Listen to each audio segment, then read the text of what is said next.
The capacitance between the adjacent plates shown in figure is 50 nanofarad. A charge of 1 microcoulomb is placed on the middle plate. This is my middle plate, and charge, let's say Q2 as 1 microcoulomb is placed on the middle plate. Now we have to calculate in the first part that what will be the charge on the outer surface of the upper plate.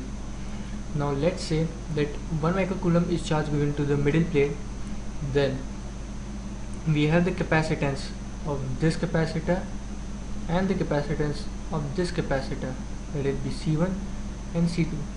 Now since it is given that C1 is equal to C2, they are equally spaced, they are of equal area, so therefore the capacitance will be same and hence the charges will be same. So what happens is that whatever charge is given to this middle plate, it will be equally distributed all over the plate. So we have 1 microcoulomb as a total charge, so we have 0.5 microcoulomb charge on this surface and remaining 0.5 microcoulomb charge on this surface, and both are obviously positive.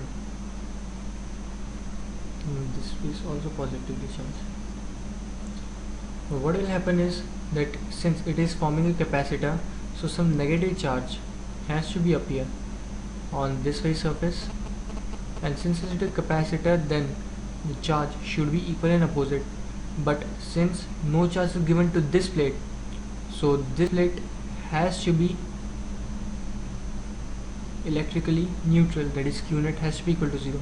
So the minus charge that is appearing on this way surface, so equal and opposite charge, that is positive, should appear on the opposite surface.